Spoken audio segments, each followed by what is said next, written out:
皆さんこんにちは。アニメや映画に出てくる家を再現しているマネチクです。今回取り上げるのは隣のトトロに登場する草壁家です。大きな赤い屋根に縁側、五右衛門風呂。見たことないはずなのになぜか懐かしいと感じてしまう、そんな不思議な魅力がありますよね。今回は再現した草壁家を歩きながら間取りを一つ一つ分解していきます。まずは家そのものの前に時代設定から整理しましょう。トトロの時代設定は昭和28年、つまり1953年前後とされています。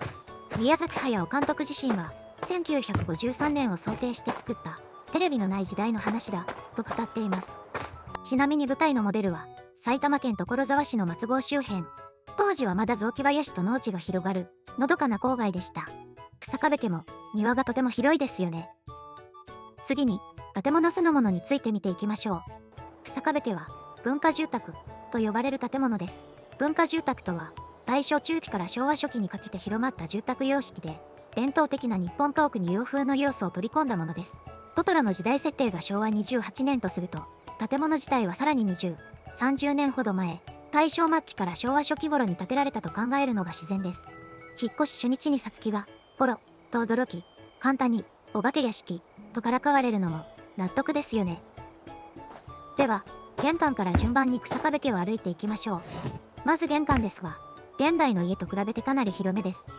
当時の玄関は客人を迎えたり農作業道具を置いたりといろいろな用途を兼ねるスペースだったので、現代より広くなるのは自然なことです。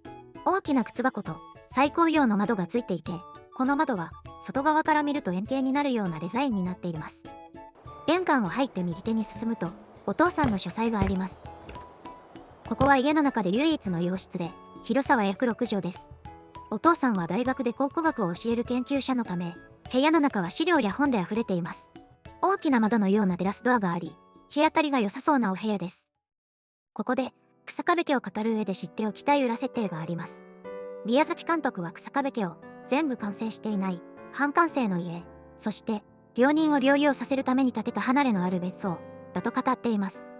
その病人が亡くなってしまったため、使われないまま空き家になった、それが草壁家に引き渡されたという設定なんです。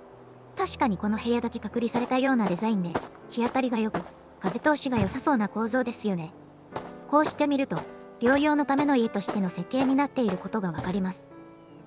草壁家のお母さんも病人のため誰かを回復させたいという願いで建てられた家に、同じ願いを持つ家族が引っ越してきたということです。間取りを見ると物語の設定がぐっと深まりますね。お父さんの部屋を出るとすぐ横に階段があり、2階があります。あまり広くない空間に階段を配置しているため、ものすごく急勾配です。2階も洋室で約5畳半の狭めな空間です。映画内ではメイが真っ黒くスケを捕まえたシーンで印象的な場所ですね。今後は子供部屋になるのでしょうか。階段の向かいには和室があります。8畳の和室が2間続いていて広々としていますね。この家の中心的な空間です。さつきが手紙を書いていた机が置かれているのもここです。この丸い室内窓が印象的ですよね。当時は続き間を一つの大きな部屋として使ったり、来客時には仕切って客間にしたりするのが普通のスタイルでした。奥の和室には床の間もあり、ここで布団を敷いて寝ています。さつきとメイが布団に入るシーンでは蚊帳というものが吊られているのがわかります。蚊帳は網戸がない時代、虫を防ぎながら風を通す手段として欠かせないものでした。和室に沿うように廊下、縁側があります。縁側の窓には雨戸と呼ばれる雨や風を防ぐシャッターもついています。深いの木が直射日光を遮りつつ、雨戸や障子を開け放てば家全体に風が通り抜ける。これが日本家屋ならではの自然の力を使った空調システムだったわけです。続いて玄関を入って左手の方に行ってみましょう。廊下を進むとここが居間になります。実は映画の描写をよく見るとカットによって4畳半に見えたり6畳に見えたりすることに気づきます。棚が2つ、ちゃぶ台、家族3人が動き回る空間を考えると4畳半だと狭すぎるかなと思ったため、今回は6畳で再現してみました。居間には小さな縁側がついていて、奥に井戸が見えます。井戸は台所や居間に近い場所にあり、ここでお米を洗ったり洗濯しているシーンがあります。井戸の横には物干し竿があります。居間の奥に行くとここが台所です。台所は広めの約6畳で土間形式になっています。土間の台所は都市部ではこの頃すでに少なくなっていましたが、農村部ではまだ一般的なスタイルでした。日下部家のような郊外の家では、土間の台所が普通に使われていたんですね。料理は今のようなガス調理ではなく、かまどや七輪で調理していました。そしてこの時代、冷蔵庫や洗濯機はまだほとんど普及していませんでした。日下部家にも家電らしきものはほぼ見当たりません。ただ、引っ越しの場面で、業者さんがオレンジ色の大きな家具を運び込むシーンがあります。これはおそらく、氷冷蔵庫というもので、電気ではなく、氷を入れて食材を冷やすタイプの冷蔵庫です。トトロの時代は、ちょうど氷冷蔵庫から電気冷蔵庫へ切り替わる過渡期だったようです。映画内の描写をよく見ると、台所に歯ブラシが置かれているのがわかります。この時代、水道は台所のみという家も多かったため、台所が洗面所の代わりとして機能していたことが伺えます。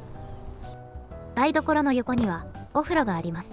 このお風呂は五右衛門風呂と呼ばれるもので、湯船を直接火で下から温める仕組みです。大きなお風呂の横に、もう一つ小さな浴槽のようなものがありますが、まだシャワーがない時代なので、ここに溜めたお湯をかけ湯のように使って、体を洗っていたようです。トイレは玄関すぐ横にあります。トイレの中は掃除のシーンで一瞬映るのですが、カット見は洋式トイレに見えますよね。ですがこれは、朝顔と呼ばれる男性用の小便器だと考えられます。そしてこの時代、水洗トイレがほとんど普及していなかったので、汲み取り式だったと考えるのが自然です。先ほどの画像でトイレの奥に扉があるのがわかります。この奥はエレガ内で描かれていないのですが、ここが和式の汲み取り式トイレであった可能性が高そうなので、今回はこのように再現してみました。庭を見ていきます。どこまでが日下部家の敷地かわからないほど、とても広いです。奥にはトトロからもらったどんぐりを植えた畑があります。ちなみにどんぐりを植えると早ければ翌年の春に発芽し、数年で苗木らしい姿に育っていくそうです。そして小さな池があります。名画オタマジャクシを見つける池です。宮崎監督が半完成と言っていたように、庭の池は完全な円形ではなく、作っていた途中に見えます。最後に、間取りの解釈が分かれているポイントについても紹介します。おそらく、ジブリパークで再現された日下部家の間取り図が元になっていると思われるのですが、玄関とお父さんの部屋の間に収納がある、という間取り図を見かけます。確かに、映画内でもこの位置にドアがあるように見えるのですが、映画をよく見てみると、このドアはお父さんの書斎のドアで、収納のドアではないことがわかります。またその位置に部屋を作ると、玄関の大きな窓と干渉してしまうんです。なので今回の考察では、映画の映像から読み取れる範囲で、玄関横の収納はないという解釈を採用しました。というわけで、トトロの日下部家の再現&間取り考察でした。次回は、日下部家のお掃除をしていきます。現代風にリフォームもする予定なので、ぜひご覧ください。ご視聴ありがとうございました。